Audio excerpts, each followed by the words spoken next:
welcome to the Gen Z Show. I'm your host, James McLamb, and I'm here with my daughter tonight, Sarah Beth. How are you doing, Sarah Beth? I'm doing really well. How are you? I'm doing great tonight. Sarah Beth, I want to ask you a question. How many coaches have you had in your lifetime? Well, probably, I'd say like about 10, if not a little bit more. And what type of coaching did you receive during that time? What kind of coaching was it? Well, I had like kids coaches, so like if you played like any kids sports, so like soccer, basketball, those kind of coaches growing up, and then I had in high school cross country and swimming coaches. I had speech coaches for FFA. When I was involved in those speech competitions, I had interview coaches, and then as a state officer, I had a life coach that was assigned for a year. That's a lot of different variety of coaches, and people have those kind of coaches throughout their life. Most folks think of coaching in sports, but what if I told you that there was such a thing as family coaches? Well, have you heard of that before? I haven't actually. It sounds pretty cool. What is it? Well, do you think just based on the name? Do you think it's something that our family could have benefited from? Probably.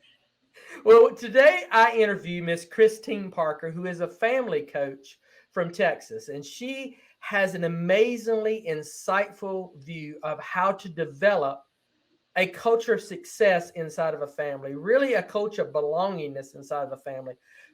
Audience, I want to tell you, you're going to want to take notes on this interview as Cristin really lays some truth bombs on you on the importance of belongingness, the importance of creating that culture, the importance of being intentional.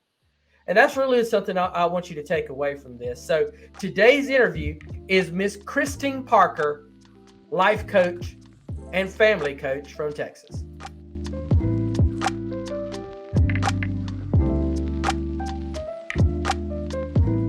Cristin, thank you so much for joining us. I've been excited about this opportunity for us to get together ever since our mutual friend, Jill Helwig, who was a guest of ours last fall, connected me to you.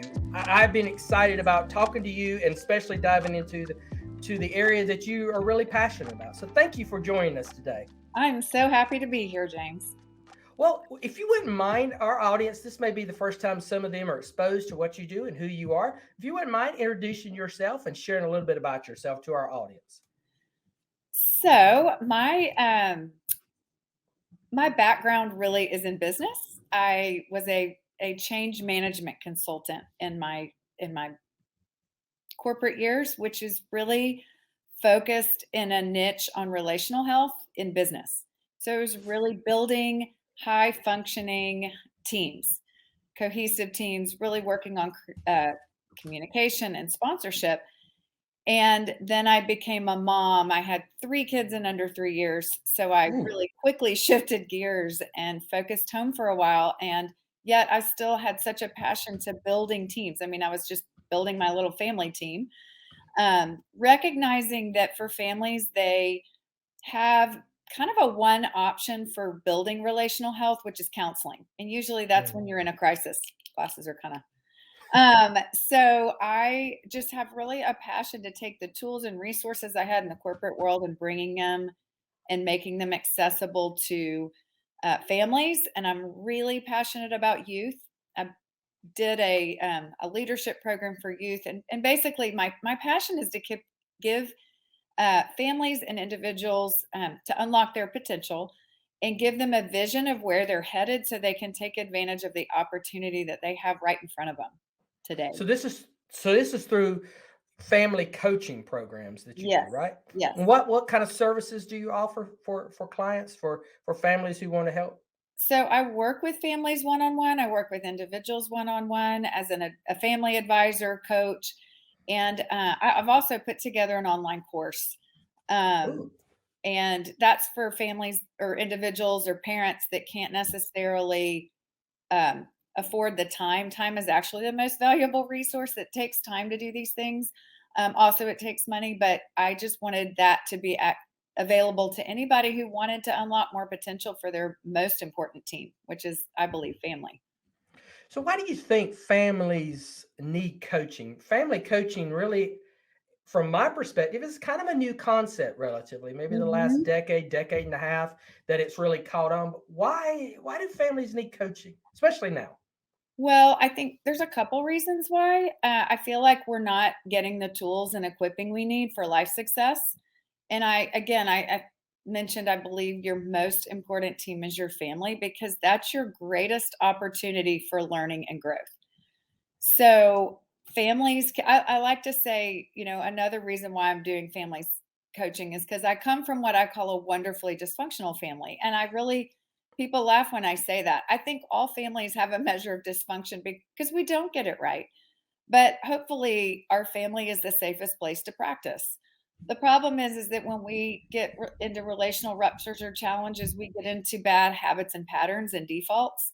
Hmm. And I believe that, you're not going to school to learn how to be in relationship better. It's really the offline soft skills resources that are so important for every stage of life.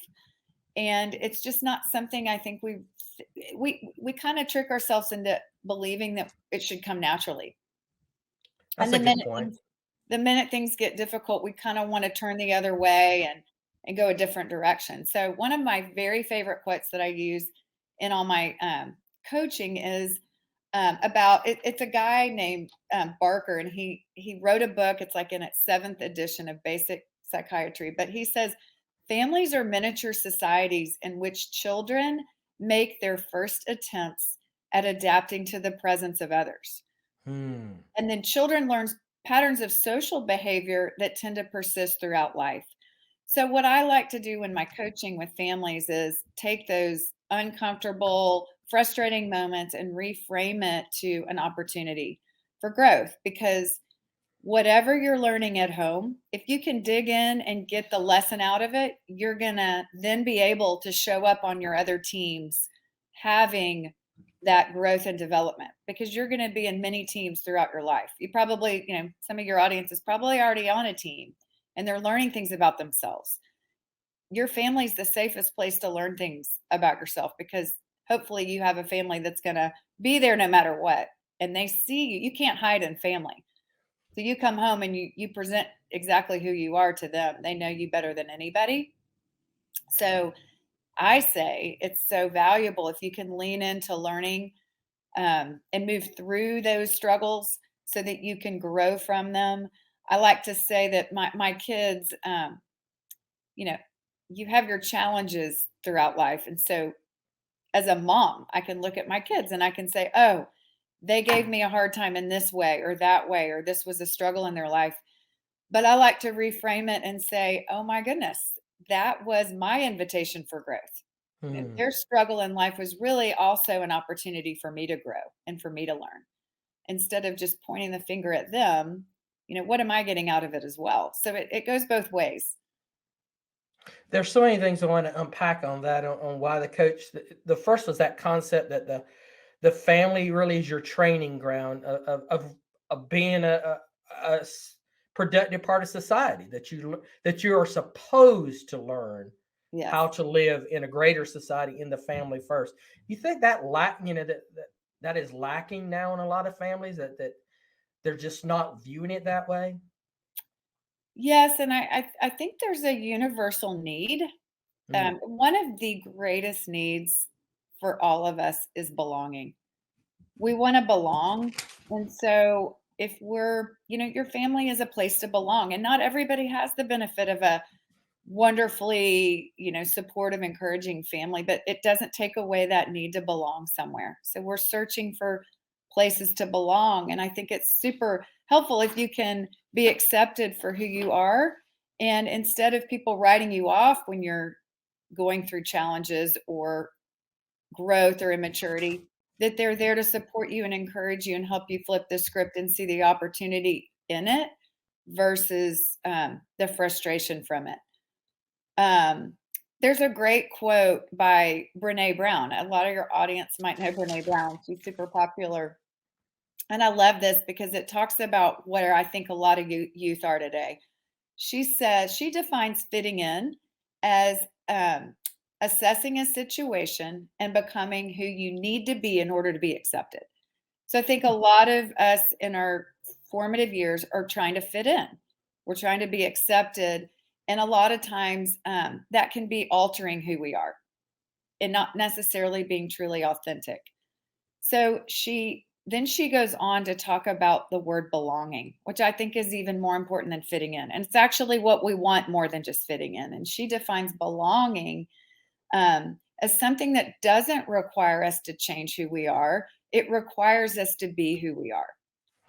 So that's where I feel like family can come around and be supportive because they're going to accept you no matter what.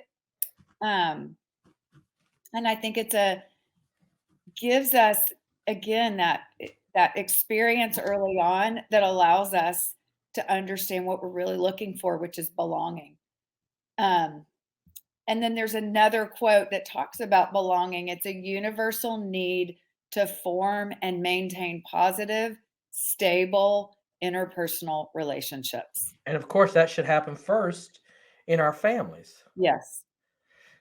The youth and the children that have come through families that do not have that, what kind of things or problems do you, in your opinion, do they encounter as they get older? Yeah. Just kind of trying to lay it out to our audience of why they should be concerned about this. Yes, I think that's really an important thing to process because we don't have control over other people, right? We only have control over ourselves and our response. So there are people I've worked with that can't change the people around them. But what I encourage them is let the change begin with you. You have an opportunity to, when we change and when we decide, okay, I'm going to take a journey of growth and maturity here, it forces other people around you to change. And it can be uncomfortable for the other people around you because they don't want to change. But that's kind of my story is I was trying to change. I didn't have a very good relationship with my mom. I can just talk about my own dysfunction. We didn't have a good relationship. And I always thought, okay, she's my mom. She's older. She needs to be the more mature one. She needs to change, or we need to do it together. And finally, I just had this God moment where I felt like I feel like he said to me, you need to let the change begin with you. And I didn't really at the time, I was too young to know that that was a real thing. And I did that. I let the change begin with me. I quit trying to look for her to go through a process and I went through my own process. And I had to heal it from some things first, but then I had to understand who I was and be okay with that, not let external things dictate to me how I was showing up. And I'm happy to report. And it was a journey. And I think that's another thing that we have to understand is that we need to be in these relational things. I call it a relational operating system. Everybody needs a relational operating system to deal with relationships in a healthy way, whether it's family or work or friends or roommates. And we are so destination focused as a culture. We need to understand that we've got to take a journey, relational life journey, and not just be so focused on the worldly destinations. And so I took a relational journey, and I'm happy to report it led me to an even greater destination that I could have hoped for with my mom, and we're healed and whole, and it's been awesome. But I didn't know if that was going to happen. I could only know that I could get healing and I could get wholeness. And fortunately, she took her journey too. So we came to a place of wholeness first as individuals and then together. So if you have people around you that aren't willing to take that journey, that doesn't mean you can't start your own. All right. I'm thinking that somebody's going to hear relational journey and it might scare them. Ooh, sounds too touchy feely for me, or I don't want to go down that because I don't want to know where it goes. Leave their fears and share with them what you see that being or how that could help them.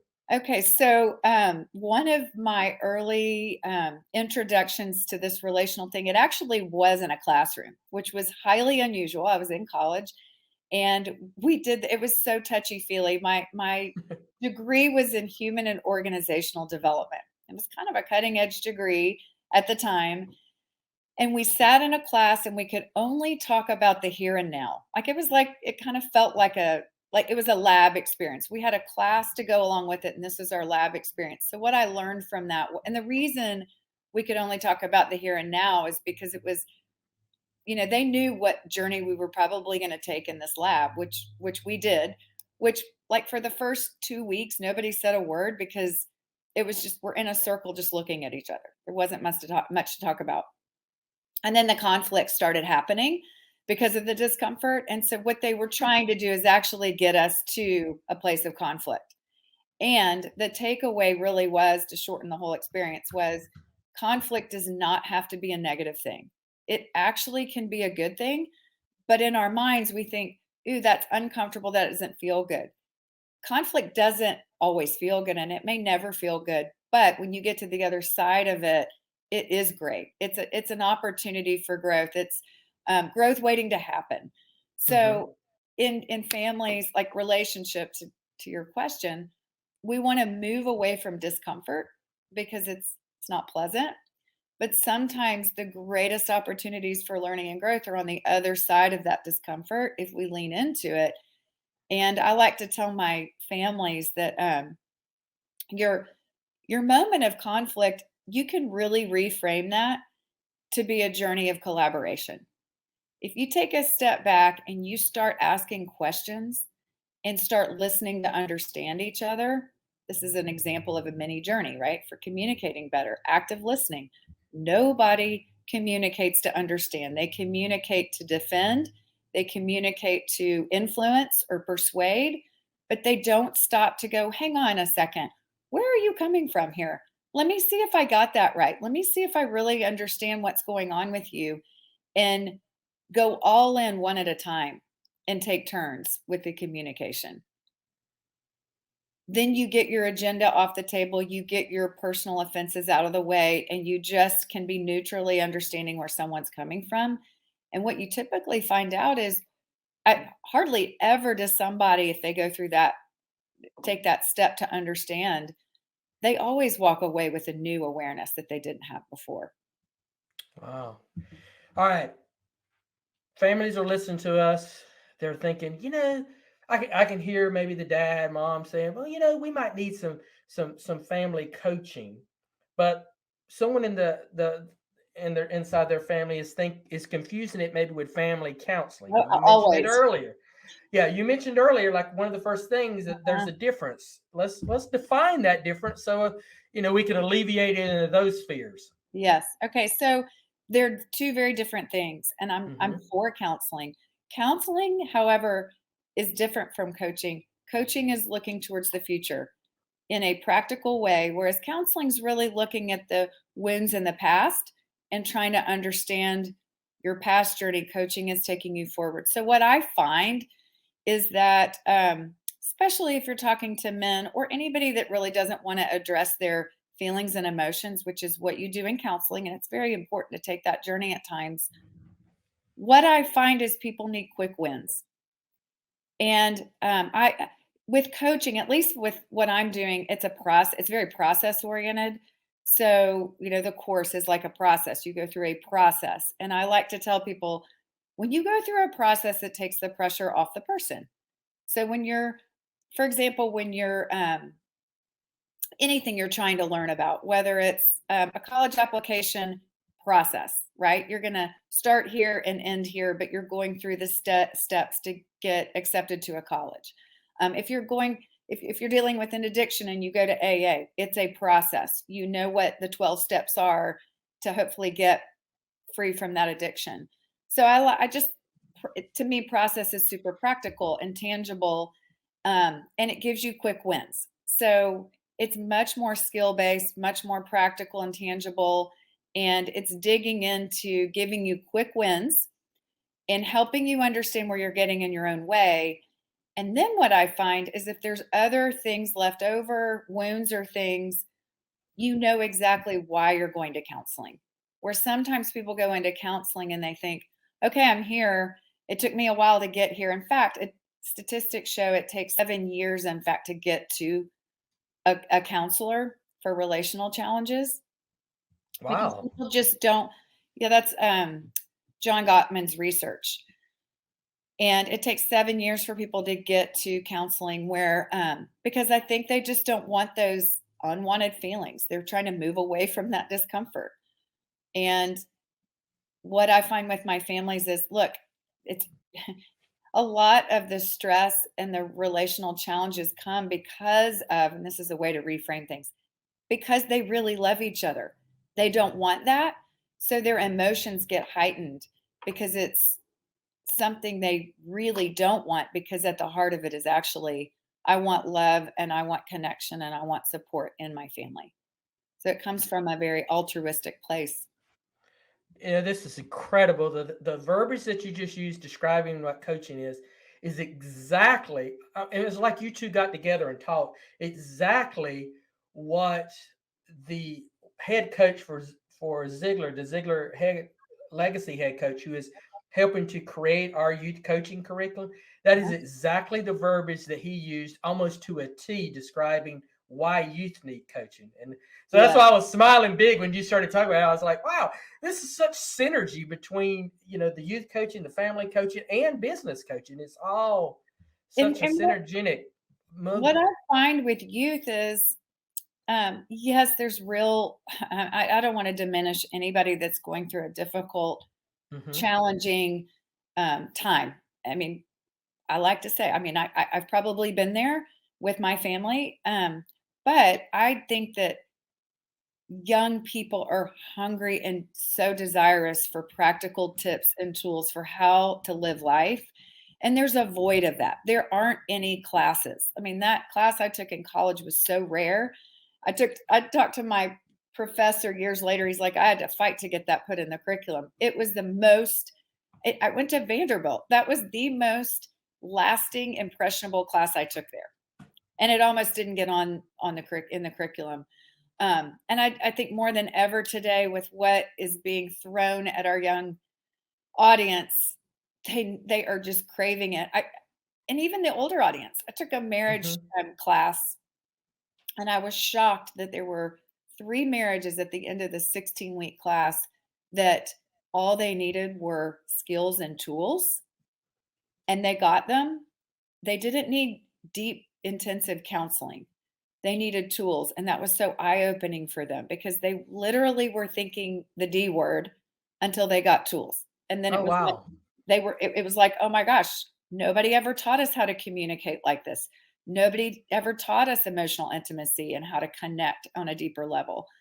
So, I just feel like there's a deficit of it, and coaching is really, I think, gonna be more and more sought after, because of the quick wins it offers. Mm.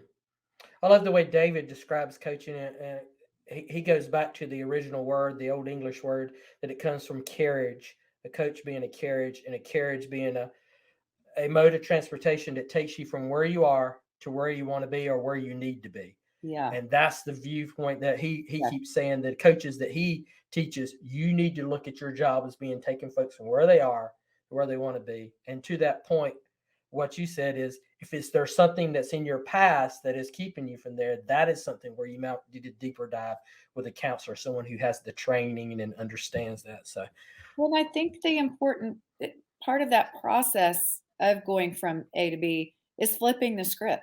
Sometimes it mhm. can just be a coach can be a thinking partner to help you flip the script on your perception and give you clarity around it being a very positive thing when you can just see the negative. And it's just a perception change that can change everything. Do you want me to give you a good example of that? Please, you're funny. I was just going to say, give me an example. This is my favorite story. I was sitting in church one day and they were starting the sermon, and there was a woman sitting to my right and a man sitting next to her right. So on my right next to me, the man's turning kind of toward my direction, talking to the woman right as the sermon's starting. He's talking and he keeps talking and it won't stop. And I'm very distracted. And then now I'm really annoyed. And I'm like, oh my gosh, like this is unusual, in fact. And I used what I said earlier. I was like, hold on, this is really unusual. I want to understand this. So that was my key thing, is like, I'm learning to listen for understanding. So I paused for a minute because I didn't want to sit there and be the bad guy and say, hey, stop talking, for the rest of the service. So as got understanding, I realized that he was translating the sermon into Spanish so that she could hear it. Oh my. Talk about a paradigm shift. I wasn't bothered anymore because I understood. It's like, oh, now I understand why he's doing that. I want her to hear it too. And he kept translating, and I wasn't bothered anymore. So that's where I feel like what that journey does for us, Wow. it flips the script. It gives us a paradigm shift to where we can understand it in a way that instead of pulling back and slowing us down, we run forward because we get it. Wow, that's a powerful story. Wow. So Illustration. I would think one question that someone who's listening to this would have is like, okay, you piqued my interest, but does our family really need it? So who needs family counseling? Who Yeah, benefits well, from? that's a great question too. I like to use, if really anybody can benefit, even if you're coming from a family in pain. What I find is like, if there's an addiction, for example, in a family, there's still practical tool. There's healing that needs to take place with counseling and recovery, but then there's practical tools just to learn how to connect better and communicate better. Um, but then there's also the good to great family. It's like you're doing good, but I Mhm. want to be great. And I really, again, it's like those little things blow up to be bigger things because it's so uncomfortable around the people you love. You just don't want any barriers in the way of relationships. And so it's like, okay, or you diminish little things and you say, a good family can be like, oh, I'll just blow that off. I had one client call and said, I feel so silly telling you this example about a conflict she got in with her sister. And I was like, oh, no, no, no, no. This is awesome. These little things are so much easier to deal with now because they're little. Mhm. But what it was going to already turn into, because she was already painting the picture of, I don't even want to be around her anymore on family vacations. It's like, no, no, no, no. That's where it's leading. Deal with it right now, here today, while it's small. The longer you wait, the more you're going to have to unravel and unpack, and it becomes more painful. Right now, it's just irritating. Wow. All right. So they get an idea. They're getting a vision. Hey, we need to do this. I can see the next question, because it'll be the question I have is, what does this whole thing look like? What are you going to do to it, sir? What's going to happen here? Because, and maybe I'm being stereotypical in this. I can see the dads in the whole situation, the men Yeah. going, yeah, I don't think this is what I want to do. I don't want to sit and share my feelings here. So what's going to happen, if they do family coaching? So my process that I developed, I did an online course again to make it accessible for anybody who wants to improve and make these small changes. And it's called Your Family Blueprint. I think every family can really benefit from a relational map. And so it's kind of broken into 4 parts with modules, and it's Your Family Blueprint. And you can go on cristinparker.com/blueprint. And that is the easiest way. In a few hours, there's a workbook. You can literally summarize that whole course in like a 4-page map for each person in your family. And that's just awesome. I do that for my family. It just gives you direction. Yep, that's it. And then from there, I'll do one-on-one coaching for people. But the blueprint class, even the website, if you just go look at the website, it shows you and it breaks you down the areas that I think families need to connect on and really think through. I mean, families are running full steam ahead. I think one of the greatest resources and most limited is our time. If you take a little time to map out your family blueprint, then you're going to save so much time because it's going to be on autopilot. It's not going to require more time as you go through the motions. You're just going to have much more of a vision of the target you're trying to hit as a family. Years ago, gosh, probably 6 years ago, maybe 7. Mm. It was before we actually started Generation Ziegler. I wanted my family to identify what our mission was as a family. Yeah. And so we sat down over like 2 months, maybe once a week, and we kind of laid out who we were, kind of wrote our mission statement. And I was had owned several small businesses, and that was kind of a key component, making sure that we Right. understood what our mission was, so that even the very new employee knew, okay, I'm not just here to do this simple menial task. It is part of a larger picture for this company. I want to take that concept and do it the same with the family. So I'm telling that, but for the purpose of the outcomes that I saw was a greater vision and understanding of Mm-hmm. each other. Mm-hmm. The person who was the most impressive during the entire thing was my youngest, who at the time was 4. That she just had this. She would say things that would just be so insightful, and I was like, "Wow, she's really listening to some of the things that are said at church that we echo at home about what we are as a family." And so I think it brought us closer together. And one Yeah. thing I did not do in this, and I said I was going to as their family, and we all said we were going to do it. We did not. It just didn't happen. Is we were going to make a big picture of our what we are as a family and put it up, and everybody has a copy of it, but I never got that. I never did that, and I regret Yeah. that. I'm actually can look to my left over here. I don't know if it shows up that way on No, I don't the see but way over there on the side of my room, I can see my copy of what that is. But what you're doing with it, laying out a blueprint, that seems so simple, and sometimes it might not seem like it's, oh, that's kind of hokey. Why would you do that with the family? But it is so impactful. At least it was from our standpoint. Yeah, it gives you a vision of where you're headed. So what I do that because again, I was in business first, right? So Mm-hmm. mission statements in business are pretty prevalent, but I like to I use a little different terminology. I say culture statement because Ooh. a mission statement is aspirational. It's who you want to become, and that's more around goals. But a culture statement is who you already are. So you have a culture in your family, whether it's written or not, whether it's understood widely or not.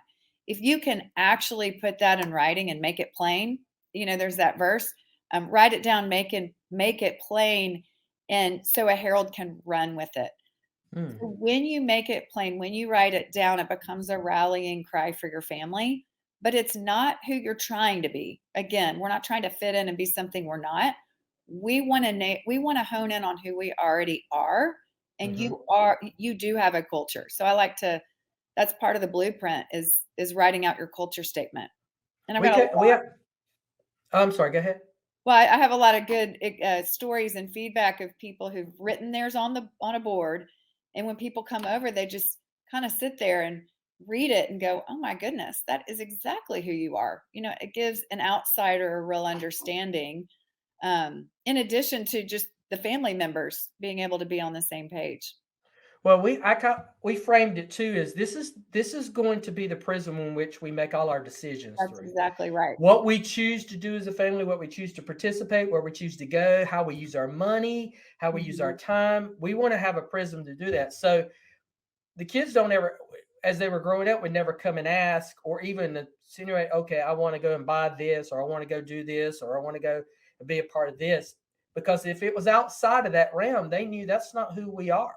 That's That's not right. who That's I right. was going to be. And I'm glad that you worked to use that fitting in versus belonging, because I think that helped them Mhm. grasp the concept as I belong here Mhm. Mhm. and I don't have to fit in out there. Yeah, and it also helps you, because every family's unique, and we all have a tendency to compare to somebody else. But when you know who you are, then you're not trying to be another family. But in the absence of knowing who you are, you're looking around for something else outside of your own family culture.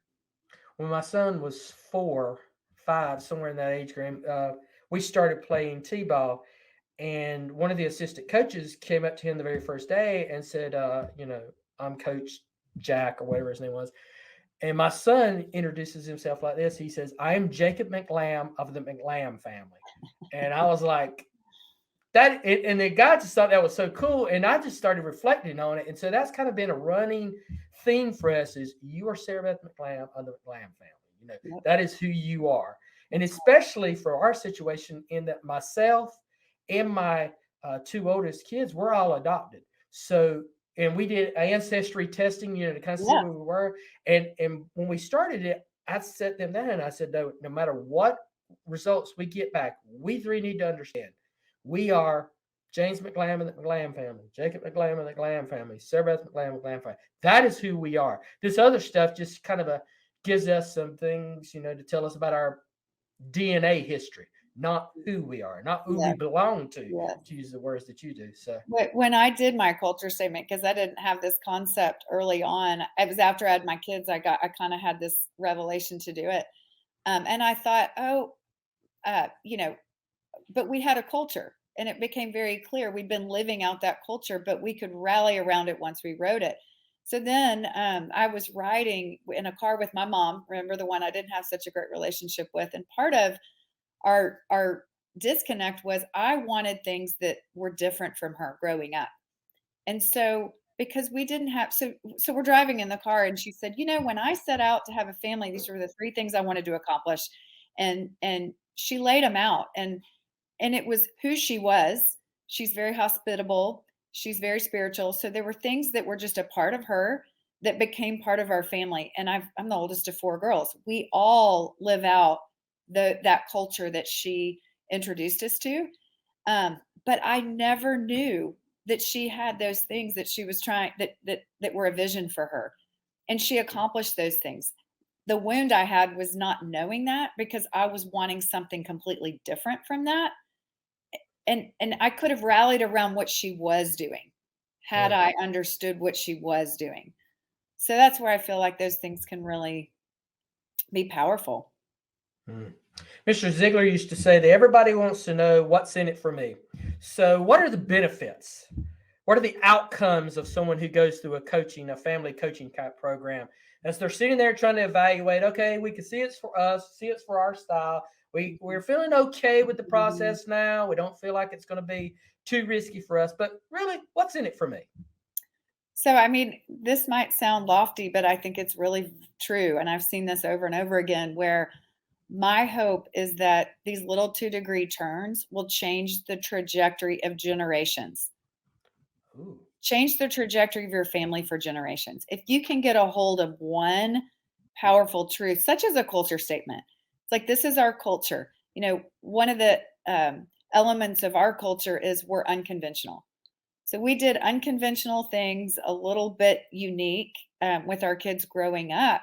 And what it did was it gave them permission to be unconventional and kind of do things that were in their heart to do, that were authentic to them, even if they didn't fit in with the norms or, the mainstream. Because they'd already experienced what it was like to do something a little bit different at a young age. They just didn't have the fear of it at an older age. So, my daughter, one example is she took a gap year. That's not a typical thing. And she didn't even look back. She embraced all of it. One of my other children went to school without any friends from high school. Just, so I feel like it gave them a little bit of a foundational, right? That what they experienced was a pattern in their life that they were able to build on later. So I feel like that ingrained something in them that's going to help them pass that along to their kids. So those virtuous cycles, you can create virtuous cycles or you can create vicious cycles. So it's being intentional to take the time to really understand, like that's why I call that your blueprint. If you want to get to a destination, what are you being intentional to do to get there? And define it, write it down, even if you never look at it again. At least you've gone through the process of thinking it through. So it's in the background of your mind and it does influence and inform your decisions and how you approach life differently just by going through that process. And it'll change things, it'll shift things. Wow. How can our audience connect with you? What is the best way for them to connect so they can learn more about what you're doing because you're not just limited to families that you can work with one-on-one, person to face, right? You can do Right. it virtually. So Right. how can our audience connect with you? So I think the best way is that I have a link on my website at CristinParker.com. And there's a schedule a call if you want to schedule a call. Or the CristinParker.com/blueprint is where the information for the class is, and you can see more about that. And then if I'll give you my email, it's Cristin@CristinParker.com if anyone wants to reach out in that way. But I would just encourage everyone to dig in to their most important team and understand yourself and your team members and go through a journey of really uncovering your identity within that environment and that safe place so that you know when you leave that family team who you are and what you have to offer. I think that's another valuable option that or opportunity that families offer is kind of who each other is because you can't hide. But in the course, I give you some great free assessments. There's other assessments you can take as well. But just I think that's the best thing you can get coming out of your family system is knowing who you are. Cristin, thank you so much for joining us today. This is going to be going to be a lead podcast for our family month, and it kind of fits really well, and it was totally unintentional. I didn't plan it this way because I'm not that good at planner. But the podcast that this will follow will be the one about youth coaching. Then this one is family coaching, and this is all happening because God wanted it to happen this way. As we go into a month where we talk about the importance of family, especially to youth and future generations. So thank you. Thank you for joining us. I'm passionate about family. I'll have to check out the rest of your month podcasts. Well, thank you. Thank you. I appreciate that. Thank you. And related to that, thank you, audience, for joining us today on the Gen Z Show. Someone that you know needs to hear this episode and see this episode. So please share, like, and comment on this. And we'll see you again next week on the Gen Z Show.